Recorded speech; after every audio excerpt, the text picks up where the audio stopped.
네, 북한 관련 뉴스 자세히 짚어보도록 하겠습니다. 김열수 한국군사문제연구원 안보전략실장과 함께하겠습니다. 어서 오십시오. 네, 안녕하세요. 네. 자, 저희가 앞서서도 전해드렸습니다만 정부가 어제 NSC 상임위를 열고 북한군의 러시아 파병에 관련한 논의를 했습니다. 강력하게 대응하겠다 이런 의지를 확실하게 보여준 것 같아요. 예, 대통령께서 이제 며칠 전에 북한군 파병 사실을 국정원에서 발표를 하고 난 뒤에 바로 이제 회의를 소집을 했죠. 네. 어제 같은 경우에는 국가안보실장이 이제 주관이 돼서 상임위원회 회의를 열었고 그 회의 결과를 그러니까 안보실 제1차장인 김태호 차장이 발표를 했죠. 핵심 내용은 두 가지입니다. 네. 북한군 적극 철수해라. 두 번째는 야합이 지속되면 국제사회와 연대해서 강력히 대처해 나가겠다. 네. 이게 두 가지가 핵심이라고 볼 수 있습니다. 네. 자, 김태호 차장, 북러 군사협력의 진전 추이에 따라서 단계적으로 대응을 시행할 것이다라고 말하는데 여러 가지 시나리오가 거론되고 있어요. 어떤 시나리오가 가장 가능성이 높을까요? 단계적 대응이란 이런 거겠죠. 북한군이 정말 어느 정도 규모로 파병할 건가. 네. 그리고 이제 파병이 되면 그들의 임무와 역할이 무엇일까. 거기에 따라서 달라진다는 거고요. 그리고 이제 보내주는 총포탄의 규모가 어느 정도 될 것인지. 네. 그리고 이제 반대로 북한으로 이전되는 러시아의 군사 장비가 무엇일지 또는 러시아의 첨단 기술이 무엇일지 여기에 따라서 대응을 해 나가겠다 이렇게 네. 얘기하는 거고요. 크게 세 가지 조치입니다. 하나는 외교적 조치가 있고요. 두 번째는 경제적 조치가 있고 세 번째는 군사적 조치가 있는데요. 네. 외교적 조치는 이미 지금 시행을 하고 있죠. 그래서 아마 이 유엔 총회에서도 우리 주 유엔 한국 대사가 이 부분에 대해서 말씀하신 부분도 있고요. 그리고 이제 우리 외교부에서는 러시아 주한 러시아 대사를 초치해서 강력하게 이제 항의를 하고요. 네. 또 대통령께서는 직접 유엔 나토 사무총장하고 직접 이제 전화를 통하기도 했죠. 또 경제적 조치는 아무래도 이제 경제 제재와 관련된 부분일 거고요. 군사적 조치는 이제 조금 더 구체적으로 말씀을 드리도록 하겠습니다. 네. 자, 그 군사적 지원과 관련해서 네. 살상형 공격 무기 지원도 검토하는 것으로 확인이 됐는데 이 부분은 사실 그동안 국내 여론도 좀 신중해야 되는 거 아니냐 이런 부분도 있었거든요. 네. 어떻게 보시나요? 예, 지금까지는 우리가 어떤 스탠스를 유지해 왔느냐 하면 네. 이 우크라이나에 대해서 인도적인 지원은 한다. 그리고 비살상 무기는 지원한다. 이게 이제 핵심이었거든요. 그래서 네. 뭐 화생방 탐지 장비라든지 이런 거를 지원해 왔는데요. 지금은 이제 상황이 좀 달라졌죠. 그렇기 때문에 국방부 대변인도 살상 무기와 비살상 무기로 구분할 것이 아니고 공격용 무기와 방어용 무기로 구분하는 것이 좋겠다 그랬어요. 네. 예를 들어서 방어용 무기도 결국은 이제 살상이 되는 거잖아요. 그래서 그 표현보다는 공격용 무기와 방어용 무기로 구분을 하고 만일 이제 이런 식으로 가게 되면 방어용 네. 무기부터 이제 되겠죠. 그래서 지금 북한이 이 정도로 12,000명 또는 15,000명 이 정도로 파병하는데도 불구하고 한국이 여기에 대해서 과거와 같은 것을 유지하기에는 국제사회의 압력이 굉장히 많아질 겁니다. 네. 우리도 사실상 대한민국도 세계 속의 한국이잖아요. 한국이 세계를 주도하는 국가로서의 해야 될 의무도 있는 거예요. 네. 그런 면에서 보면 이게 북한의 또는 러시아와의 야합 정도에 따라서 좀 전에 말씀드린 바와 같이 거기에 따라서 우리의 대응 강도도 높여나갈 필요는 있다 이렇게 봅니다. 네. 자, 지원이 된다면은 지대공 유도 무기 천궁이 네네. 언급이 많이 되던데 공격용 무기 어떤 것들이 검토가 될까요? 예, 이제 방어용 무기는 지금 말씀하신 것처럼 이제 천공2가 핵심일 텐데요. 네. 그것은 날아오는 미사일을 격추하는 요격 미사일이거든요. 이것은 방어용 무기입니다. 네. 아무래도 이제 이걸 제일 먼저 이제 고려해 볼 수 있을 거고요. 공격용 무기는 우리가 많이 갖고 있죠. 예를 들어서 이제 K9, K2, 이제 이 K9 자주포 같은 경우는 엄청나게 외국에 수출 많이 하고 있고 K2 전차도 뭐 세계적으로 유명한 전차잖아요. 네. 그리고 이제 우리가 가지고 있는 장갑차. 그리고 아마 국군에 나갈 때 이제 보셔서 아시겠지만 해무5도 있는데 여기까지는 안 가더라도 지대지 미사일은 해무2, 해무4 이것도 이제 굉장히 성능이 좋은 미사일이거든요. 이런 것들도 대응 단계에 따라서 달라져서 이것도 이렇게 공급할 가능성이 있다 이렇게 보죠. 네.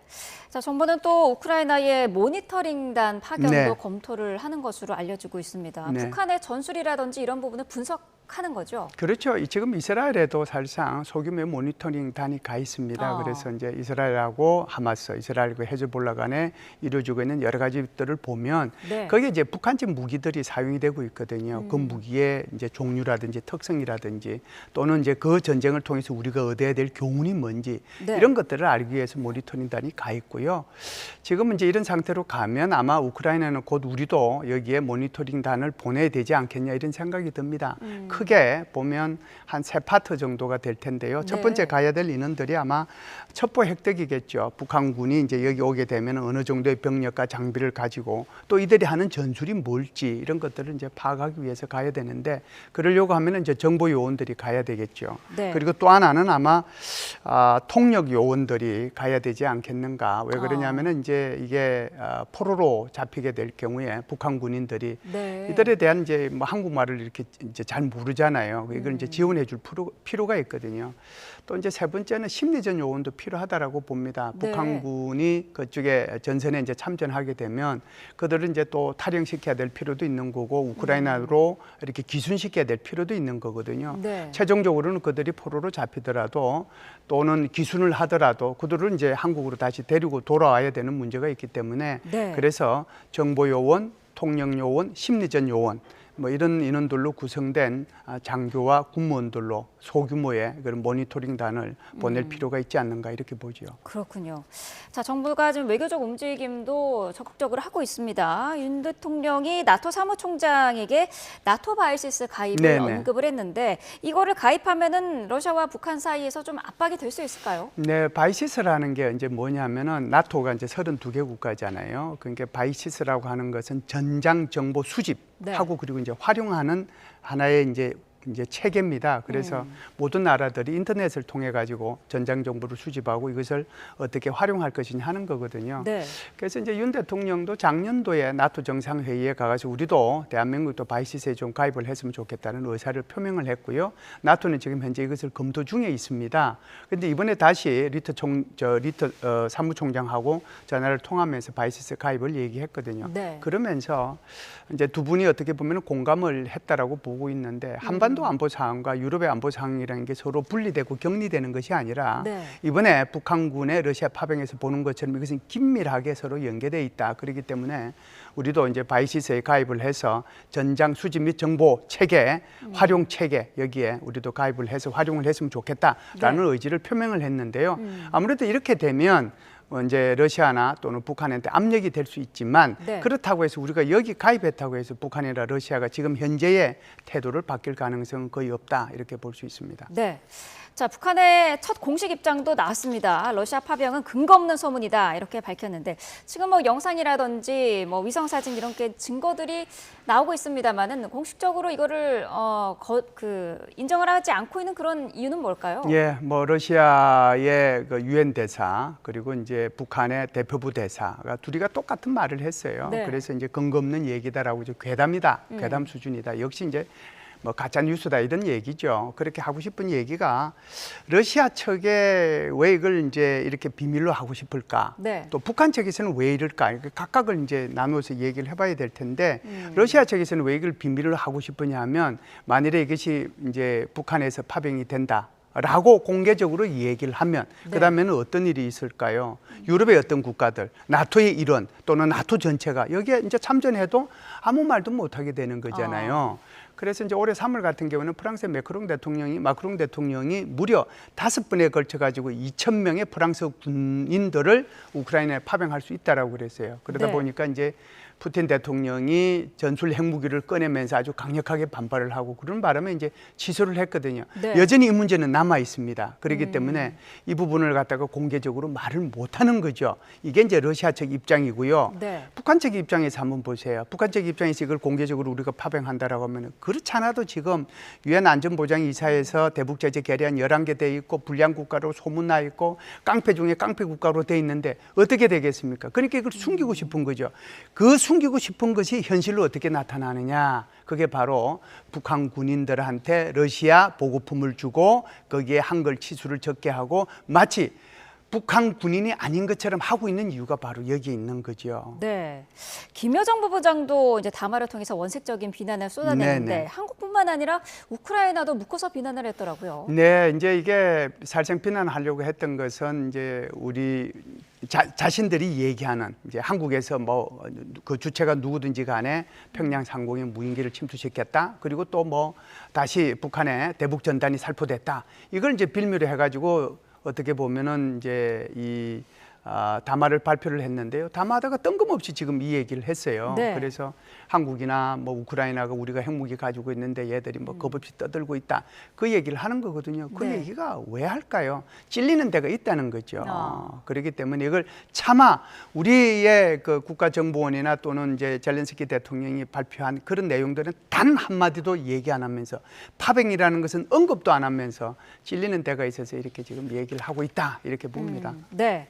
자, 그럼에도 불구하고 지금 증거들은 계속해서 나오고 그렇죠. 있습니다. 지금 격전지에 북한 인공기가 펄럭이는 사진도 네네. 뭐 진위 여부는 확인이 되지 않았습니다만 이제 등장을 했고 새로운 위성 사진이 나왔어요. 파병 군인들이 머무는 지역에 대형 창고로 보이는 건물 10채가 세워졌다고 네네. 하는데 네. 어떻게 보고 계시나요? 예, 지금 이제 뭐 인공기 펄럭이는 것은 가짜 뉴스일 가능성도 있고요. 네. 또 하나는 이제 우크라이나 쪽에서 마치 이제 북한군이 많이 이렇게 참전한 것처럼 이렇게 선전하려고 하는 그런 목적도 있고 그것이 이제 우크라이나 군들한테 공포를 일으킬 수 있다는 그런 차원에서 했을 수 있다 이렇게 이제 우선 생각을 하고요. 네. 지금 말씀하신 것처럼 대형 창고 10개는 어디냐면은 우스리스크거든요. 그 우스리스크가 어디냐면은 블라디보스토크에서 한 100km 이제 북쪽으로 떨어져 있는 데가 거기가 바로 시베리아 횡단철도의 시작점, 네. 만주 철도의 횡단철도의 시작점이 바로 우스리스크입니다. 그 우스리스크에 아무래도 이제 그런 중요한 곳이니까 거기에 러시아 군 부대가 있겠죠. 네. 그러니까 러시아 군 부대에서 얼마 떨어지지 않은 곳에 지금 말씀하신 것처럼 열차의 새로운 건물들이 준공이 된 것이 엊그제 이제 발표가 됐는 저 영상으로 확인이 됐는데 네. 그럼 이게 이제 무슨 용이냐 하는 거잖아요. 네. 그러면 지금까지 우리가 북한에서 러시아로 한 13,000개 정도의 컨테이너가 갔잖아요. 거기에는 총 탄이 갔을 거예요. 그러면 여기서 다시 이제 기차로 실어 보내야 되니까 거기가 발진 기지니까 그러려고 하면 그걸 잠시 보관해야 되잖아요. 네. 그 보관용으로 이것이 준공이 됐고 앞으로 그거 용도로 계속해서 활용될 가능성이 있다 이렇게 보죠. 네. 자, 북한 내부에서도 지금 파병 사실을 주민들에게 공개를 하지 않고 있습니다. 여기에 대해서 지금 우리 군이 대북 확성기를 통해서 이 내용을 알리고 있다고 하는데 어떤 효과를 노릴 수 있을까요? 네, 이렇게 보는 거죠. 지금 이제 북한 내부에서는 이걸 차마 얘기할 수도 없는 거고 인민일보에 낼 수도 없는 거죠. 인민일보에 내면 자기 스스로가 전 세계를 향해서 공개하는 것과 똑같은 거기 때문에 네. 그래서 지금 대북 확성기 방송을 통해서 몇 가지 얘기를 합니다. 그래서 우리 국정원에서 발표한 18일 내용 얘기하고요. 탈영병 18명 이렇게 했다가 다시 뭐 부검되는 이것도 얘기를 하고요. 네. 그리고 이제 북한의 이런 이제 6명이 장교들이 한 2주 전에 사망했잖아요. 네. 이제 이런 내용들을 갖다가 계속해서 얘기를 하거든요. 그러면은 이것이 이제 북한 군인들에 의해서 또 북한 주민들에 의해서 북한도 손전등이 있고 아무리 통제를 한다고 하더라도 이것이 전파가 안 되겠습니까? 결국 이제 이렇게 북한 주민들이 알게 되겠죠. 그렇게 되면 이것이 아마 북한 주민들의 동료로 이어질 가능성도 있고 정권에 대한 불신 이런 것으로 이어질 수도 있다. 뭐 이렇게 보죠. 네. 그 말씀하신 집단 탈영했던 18명 이제 구금을 했다는 뉴스가 전해졌는데 식량을 뭐 제대로 보급받지 못했다라는 얘기도 있어요. 네네. 관리를 제대로 받지 못하고 있다고 보면 될까요? 그러니까 이제 이쪽으로 우선 이제 몇 명이 정확하게 갔는지는 아직은 몰라요. 네. 그런데 이제 대충 그쪽에서 나오는 보도에 의하면은 한 30명 정도가 소대급이죠. 갔는데 그 중에 이제 일부분이 이제 탈영을 한 거죠. 18명이 탈영했으면은 30명 중에서 18명이면 반이 넘잖아요. 네. 그 인원들이 갔는데 그 인원들한테 이렇게 무슨 뭐 먹을 것도 제대로 안 주고 식량도 없고 그러다 보니까 이제 진지를 이탈해서 한 70km 정도 갔다가 이제 잡힌 거죠. 그래가지고 이제 지금 구금이 됐다고 보는데 그냥 이렇게 생각을 해봐도 얼마나 그 환경이 열악하겠어요. 그러니까 먹을 것도 없고 30명은 갔지만 그 30명이 아니고 예를 들어서 굉장히 큰 부대 규모라고 하면은 거기서 대한민국, 그러니까 소위 말해서 우리 한민족은 밥 먹어야 되잖아요. 김치 먹어야 되잖아요. 국 먹어야 되잖아요.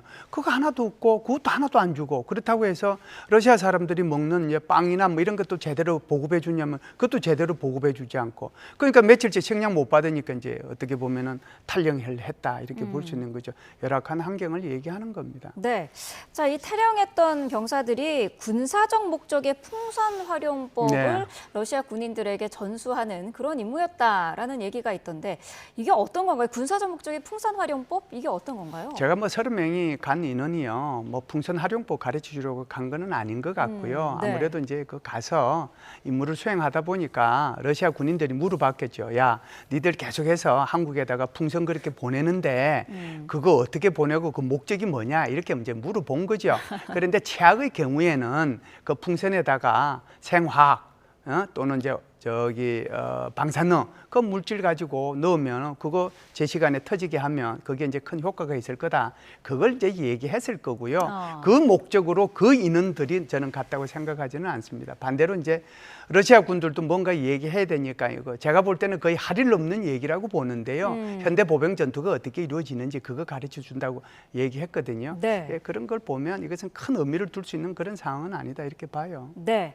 자, 이런 가운데 역대 최대 규모로 지금 브릭스 정상회의가 네. 진행 중입니다. 푸틴과 시진핑도 이제 만남을 가졌는데 북한군 파병 얘기도 아무래도 나오지 않았을까요? 예, 우선요 북한군 파병 얘기는 이번 의제에 포함은 안 돼 있습니다. 네. 그럼에도 불구하고 지금 앵커님 말씀하신 것처럼 충분히 나올 가능성은 있다라고 하는 것을 먼저 말씀을 드리고요. 네. 사실상 이게 브릭스 회의가 이번에는 러시아에서 그것도 열리거든요. 네. 러시아의 카잔에서 열리는데 이번에 참여하는 국가들이 36개국입니다. 그리고 국제기구가 6개니까 모두 이제 42개죠. 그러면은 뭐 그 42개 중에서 수장이라고 할 수 있는 사람들, 그 사람들이 오는 국가가 모두 22개 국가예요. 네. 아마 이제 러시아로 봐서는 땡 잡았다 이렇게 볼 수 있을 겁니다. 아마 푸틴 대통령이 다른 데로 이동을 하려고 좀 못했을 거고요. 작년도에는 남아프리카 공화국에서 브릭스 회의를 했는데 이때 푸틴 대통령이 거기를 못 갔어요. 갈 수 네. 있는 상황도 아니었고. 그런데 이제 이번에는 무려 이제 36개 국가의 국가와 6개의 이제 이 소위 말하는 국제기구 수장들이 왔으니까 정말 땡 잡았다라고 볼 수 있는 거죠. 그런데 지금 현재의 브릭스는 최초 시작할 때는 4개국, 5개국에서 시작을 했다가 지금 회원국이 10개국으로 늘어났고요. 네. 지금 여기에 가입하겠다라고 하는 국가가 30개 국가고 그중에 15개 국가를 추려가지고 가입을 시키겠다라고 하는 거거든요. 네. 이것은 유럽연합과 나토 G7에 대항하는 중국과 러시아가 대항체의 하나로서의 세를 불리는 그런 이제 곳이 바로 이 브릭스라고 할 수가 있습니다. 그래서 네. 이번에 이제 푸틴 대통령이 누구를 만나느냐 하는 거잖아요. 여기에 참석하는 사람들이, 그러니까 이란 대통령도 여기에 참석하고 팔레스타인 자치정부 수반도 여기에 참석을 하고 튀르키예 대통령도 여기에 이제 참석을 하고 네. 인도의 모디 총리도 오게 됩니다. 이제 시진핑 주석도 오죠. 그러면 이들과 다 정상회담 하게 되잖아요. 그 정상회담을 하게 되면은 자연스럽게 지금 말씀하신 것처럼 이게 북한의 러시아 파병과 관련된 얘기들이 나올 수 있다라고 봅니다. 이번 의제에서 이 중동 문제는 의제에 포함이 돼 있어요. 그런데 러시아 우크라이나 전쟁은 의제에서 빠져 있습니다. 그럼에도 불구하고 충분히 양자회담을 통해서 이 얘기가 나올 수 있고요. 마지막 날 전체를 대표해 가지고 푸틴 대통령이 기자회견을 하거든요. 네. 기자회견에서 질문의 얼마만큼 예리하게 질문을 하느냐에 따라서 아마 푸틴 대통령이 대답을 하게 될 텐데 그 대답 속에도 절대로 아마 제가 볼 때는 북한군의 파병이라는 말은 단어는 안 쓸 겁니다. 네, 알겠습니다. 자, 마지막 날에 있을 푸틴 대통령의 기자회견 내용도 지켜봐야 될 것 같습니다. 김열수 한국군사문제연구원 안보전략실장과 함께했습니다. 오늘 말씀 감사합니다. 감사합니다.